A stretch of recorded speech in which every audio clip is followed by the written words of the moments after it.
Je me présente comme peintre plasticien puisque d'abord et avant tout je suis peintre. J'ai cette formation. Vers l'âge de 17-18 ans, j'avais monté un groupe de pochoiristes. On a sévi, on était deux, on a sévi ici à Lille, qui est ma région. Une action dans la rue, des illustrations parfois photoréalistes qu'on déposait sur les murs. Enfin, il n'y avait pas de vrai côté vandalisme, on est d'accord. Oui, bien sûr. Nous, on était vraiment, encore une fois, dans un contexte art plastique. Assez rapidement, on a été un peu rattrapé par on va dire l'économie, les galeries, l'agent artistique et ainsi de suite, ce qui fait que assez rapidement, j'en ai vécu.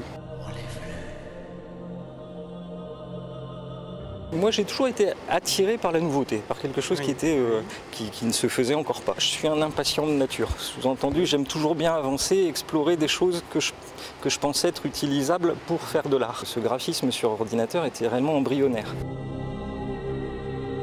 Qu'est-ce qui est arrivé à ton œil? Je voulais absolument essayer de tirer parti de ce travail de plasticien pour l'emmener dans ce territoire qui était celui du numérique. Je pouvais composer mes éléments à l'écran, et alors je travaille, du moins je travaillais et je travaille encore, comme un pochoiriste. Je n'abandonne pas ma façon de composer les choses. Il me semblait que c'était quand même quelque chose de prépondérant pour un plasticien qui veut travailler dans on va dire dans l'art contemporain, c'est quand même de jouer avec le médium de son temps. Maintenant, on est passé à ce qu'un de mes galeristes a nommé, j'ai gardé ce nom, le street digital. Ce lieu mixe à la fois ce que j'aime moi, c'est-à-dire l'histoire, et donc l'architecture, et aussi ce sentiment de modernité avec les entreprises qui sont représentées à Euratechnologie. C'est une commande d'Euratechnologie. Le challenge, c'était à la fois d'évoquer ce lieu. L'enjeu était intéressant, donc à la fois l'histoire et la nouvelle techno. C'est une allégorie. Alors nous avons en personnage central un androïde qui lui va représenter le futur ou le présent technologique. Ce personnage central dépose un baiser sur le front d'une jeune femme qui se trouve à droite. Oui. Or, cette jeune femme, en réalité, a travaillé ici à Euratechnologie il y a de ça un siècle. Tout ce qui est là-dedans va raconter une histoire, donc l'histoire du lieu. Je suis allé donc aux archives du travail récupérer les photos des éléments et notamment de cette jeune femme.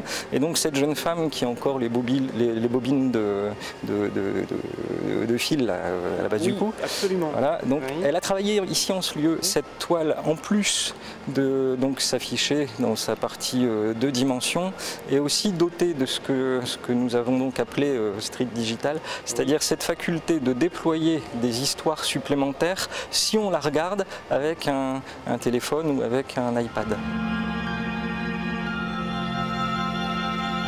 C'est effectivement le côté un peu pop, c'est ce côté figuratif.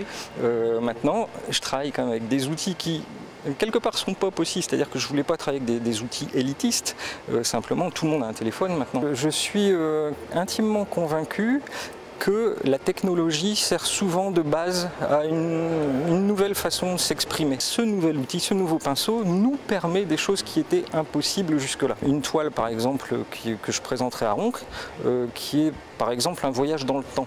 Un voyage dans le temps au sens vraiment premier du terme, c'est-à-dire que vous vous rapprochez, vous vous éloignez de la toile et l'histoire qui est développée entre vous, le spectateur, et la toile, cette histoire évolue. Des choses vieillissent ou au contraire. Bon, tout ça c'était inenvisageable sans ce nouvel outil. Ce pochoir, ça a été découvert sur la toile, et puis le fait de bouger ici mon téléphone ou mon iPad, eh bien je vais pouvoir voir avant, après, toute l'histoire d'Euratechno. Si je me rapproche ou si je m'éloigne, je suis capable de reconstituer complètement cette toile ou de la réexploser.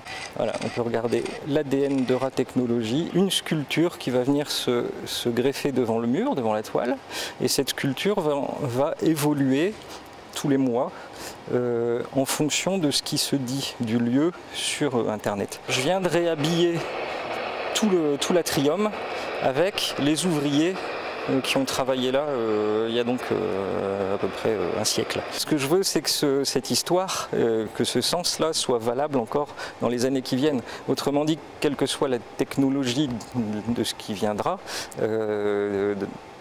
qu'on soit toujours surpris de voir arriver, encore une fois, des gens qui ont travaillé là il y a un siècle.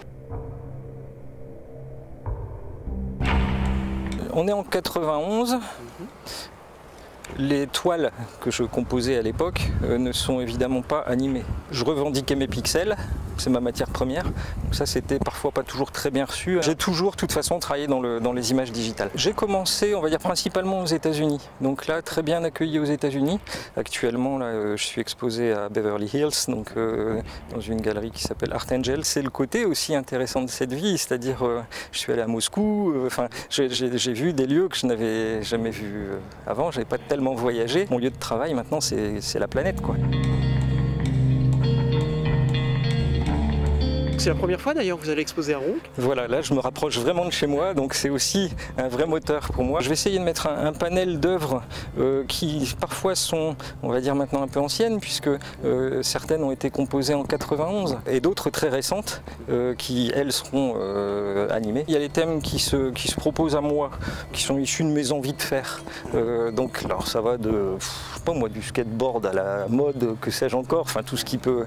Et après ça, je vais quand même évoquer aussi les portraits. Je vais essayer de mettre des toiles animées qui soient aussi suffisamment diverses dans leur mode de fonctionnement pour qu'on puisse appréhender un peu le spectre de ces possibilités. Donc le voyage dans le temps, raconter une histoire d'un type un peu cinématographique, des choses comme ça.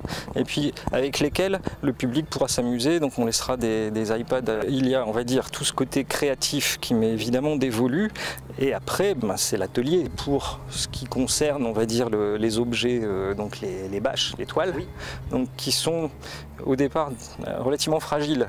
Évidemment, pour les toiles qui en plus sont animées, eh bien là, je suis épaulé d'une équipe de techniciens de choc. Là, on va retourner sur le côté warholien de l'affaire, c'est-à-dire détourner une chaîne graphique qui est normalement dévolue à faire de l'impression, de la communication, de la pub, des choses comme ça, la dérégler complètement, se l'accaparer pour en tirer quelque chose d'artistique. Je suis un peu dans mon monde quand je travaille et j'y donne pas forcément toujours accès, quoi. Il y a pas de, parce qu'on a besoin d'être un peu concentré sur les choses et puis je vous dis c'est une alchimie, hein.